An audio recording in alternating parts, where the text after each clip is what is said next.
Nditenderei kukukwazisai mufaro wangu kwamuri. Tiripo panyaya yekuvaka. Jehovha akudzwe, nekuti varipo vamwe vari kutoti Mwari ndiri pano nditumei. Nehemiah chapter 2 verse ya 18 inobva yati iyo, ndikavaudza zvokunaka kworuoko rwaMwari rwakanga rwuri pamusoro pangu namashoko amambo aakandiudza. Ivo vakati, ngatisimuke tivake. Naizvozvo vakasimbisa maoko avo kubata basa rakanaka. Jehovha avongwe nekuda kweizwi rake. Ndo patatora dingindira musoro uno watinawo unoti ngatisimuke tivake. Munyika nhasi pane zvizhinji zviri kuvakwa mukati meupenyu. Zvikanzi mune imwe parabo, zvikanzi umwe akaruwakira pajecha, umwe akaruwakira paruware, umwe akavakira paivhu rakanaka. Asi shoko ratinaro mukati menguva ino tiri kuti munhu wese ngatisimuke tivake. Ndo zvataurwa pana Nehemiah chapter 2 verse ndeya 15. Tichitarisa mune imwe nguva inova nguva yatararamawo nguva ino, sepamazuva aNoa. Sepamazuva aNoa, vanhu vachidya, vanhu vachinwa, vanhu vachiroorana. Zvikanzi until the day that Noah entered into the ark. Ndo nguva yatiri likewise. Ndo nguva yatakangofanana nayo. Tiripo pamazuva ekuvaka. Kuvaka ngarava dzeupenyu. Zvikanzi neumwe mutauri, pedza kuvaka ngarava mvura inaye.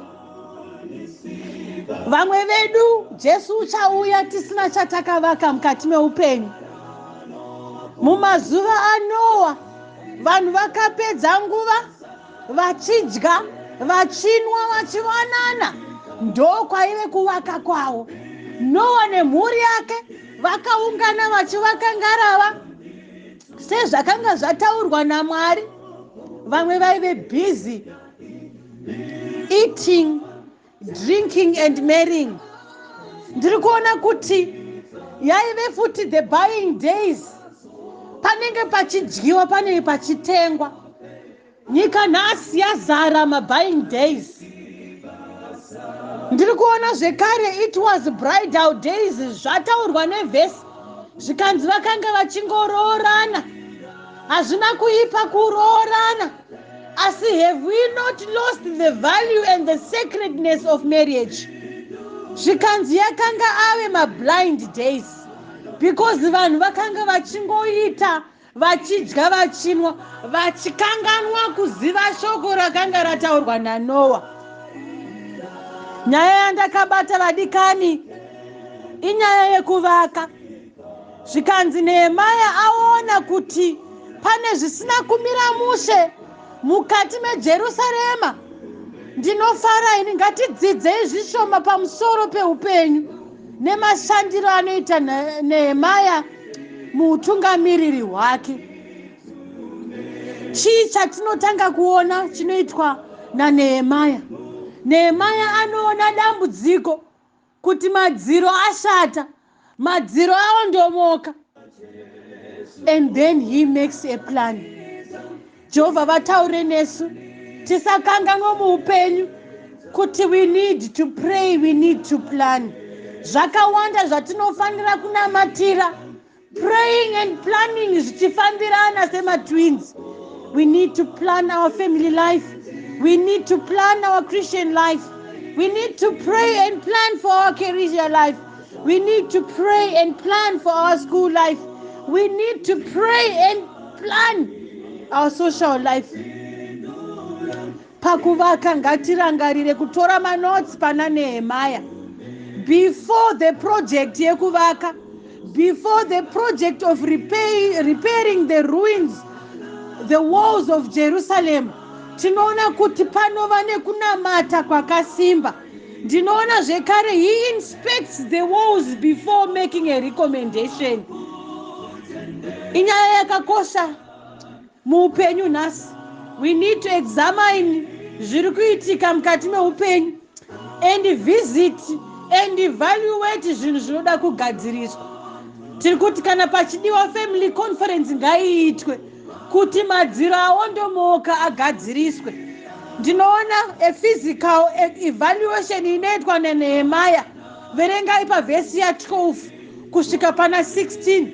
He went at night kuti anoevaluata kuti ndepapi panoda kugadziriswa. Ndiri kureva kuti kana iri character yemwana mhai, kana iri character yemwana baba, tiri kuti you need to pray, you need to plan, you need to evaluate. Kana zvichida kugadza mwana pasi and talk zvinhu zvoda kugadziriswa.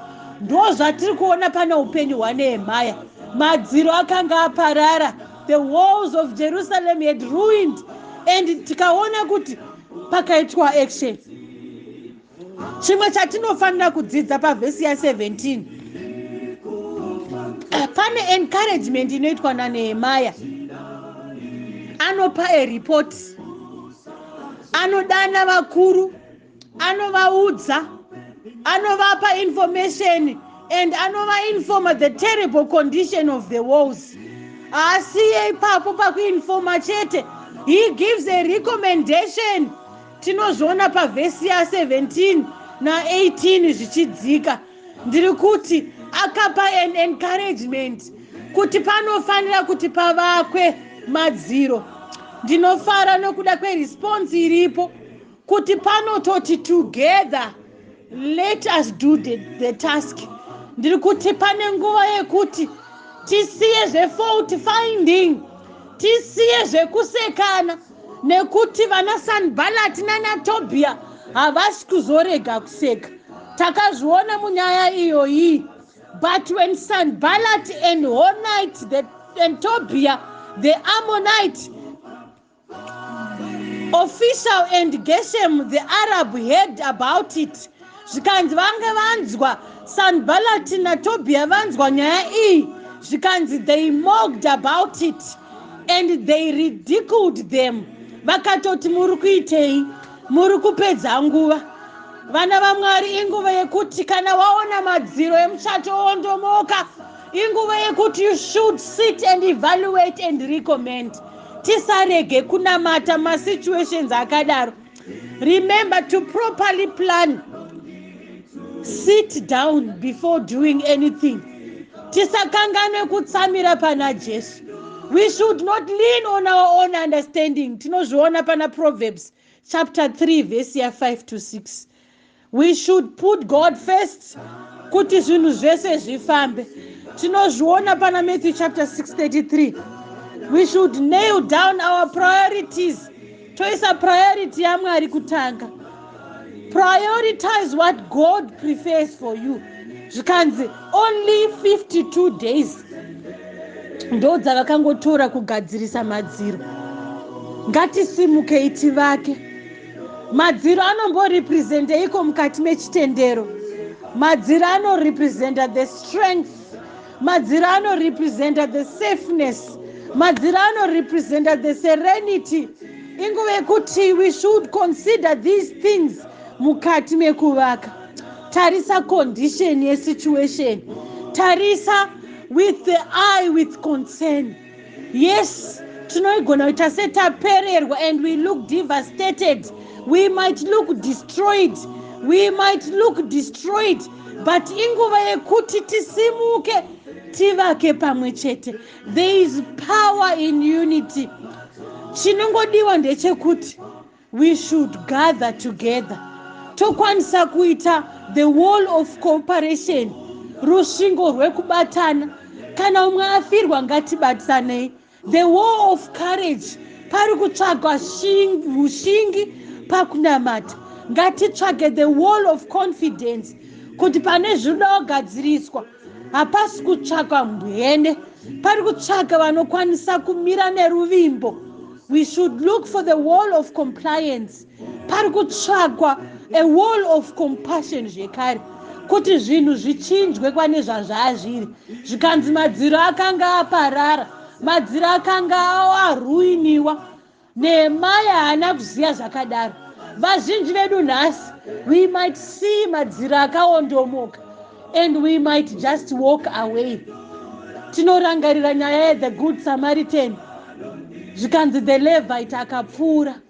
Ngativei nechitsvambe kuti we should consider togadzirisa paruda kugadziriswa. Inyaya inotidzidzisa kuti we should be proactive. Inyaya yekushingaira kuti kana tichinge taongorora masvingo eJerusarema, tofana kuronga, tofana kuziva kuti panoda kuvakwazve. Inzira yakafanana neupenyu hwedu, kuti tinofanira kudzora upenyu hwedu isu the same people tokwanisa kuronda nekushingaira zvinangwa zvedu. We should also remember to have a clear vision. Tive nechiono chakajeka. Nehemaya akaona chiono chakajeka, akaona chinangwa chaaida kuzadzisa, akaona kuti there is need yekuti pavakwe masvingo eJerusarema. Kuva nechiono chakajeka kunobatsira kuti tirambe takatarisa uye tichikurudzira muupenyu. Ndinoona a divine guidance needed mukati meupenyu nhasi. Nhungamiro youmwari tiitsvake without delay. Nehemaya akatsvaga nhungamiro youmwari kupfurikidza nemunyengetero waakaita asati aita anything. Before doing anything, akatanga atsvaka Mwari. Saizvozvo vana vaMwari inguva yekuti tinofanira kutsvaga nhungamiro kubva kune iye Mwari anotipa simba guru. Tingarangarire zvekare kuti vana Sanbalati havashayikwe. Vana Sanbalati havashayikwe vana vaMwari. Tinofanira kuti tikunde miedzo yana Sanbalati.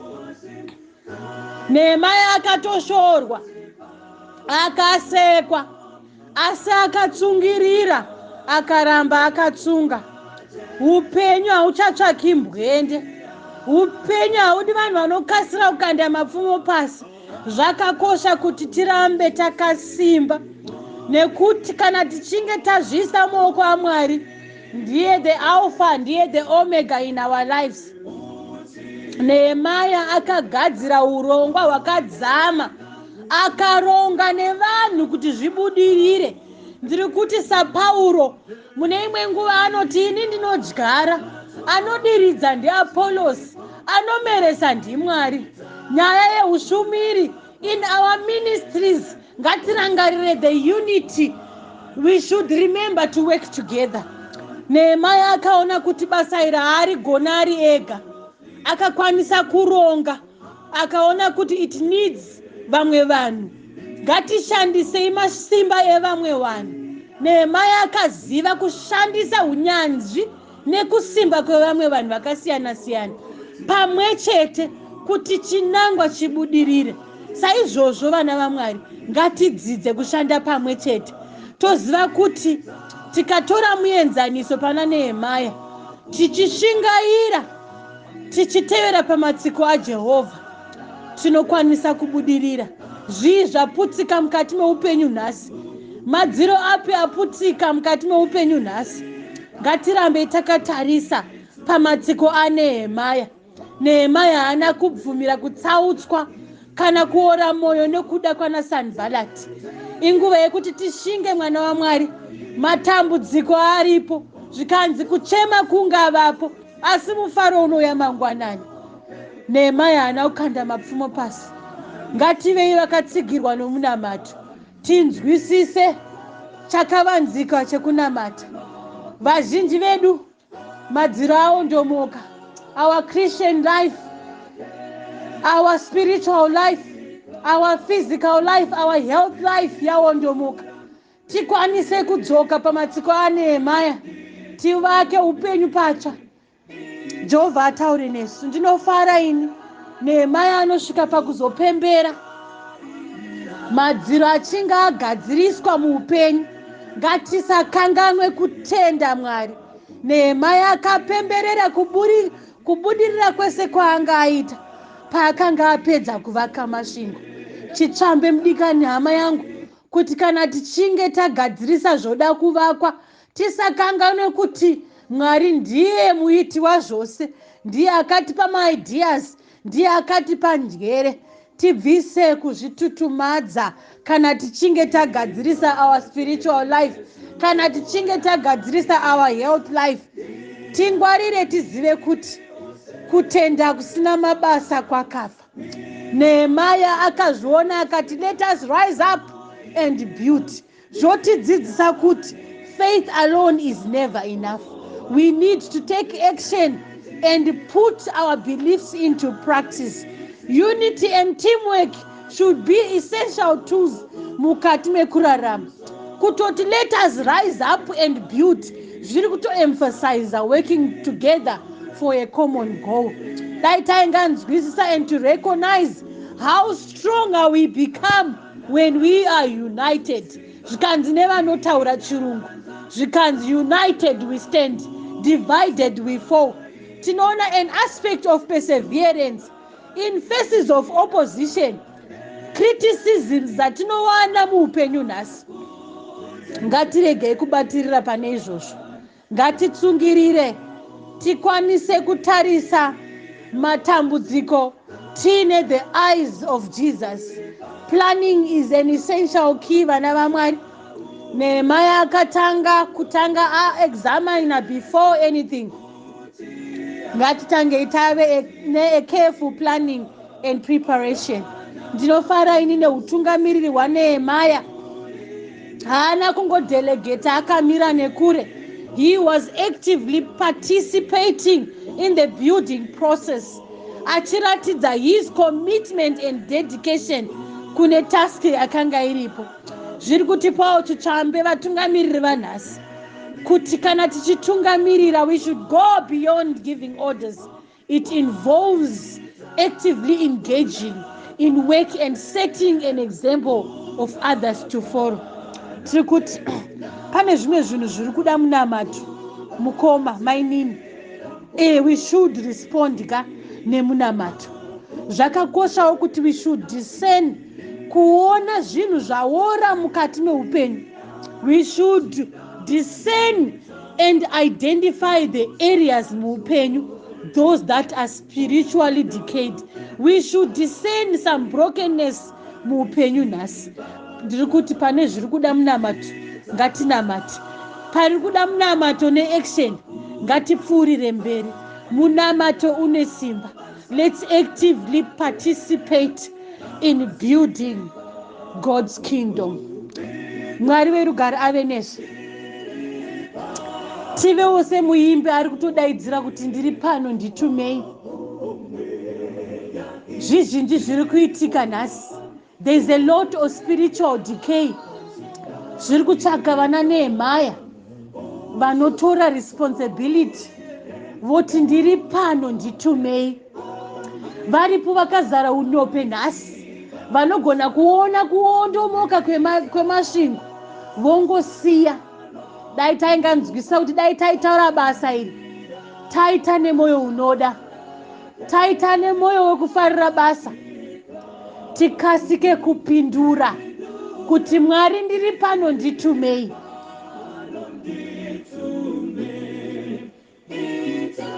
Zvikanzi tiite basa raanotituma. There is a lot of brokenness munyika nhasi, muvana vechidiki, mumayouth edu nhasi. Dai taingazvipira toti ndiri pano nditumei, totora manotsi pana Nehemia ekuvaka masvingo eJerusarema. Tikasire kupindura kuti ndiri pano nditumei. Mwari werugare ave nesu. Amen.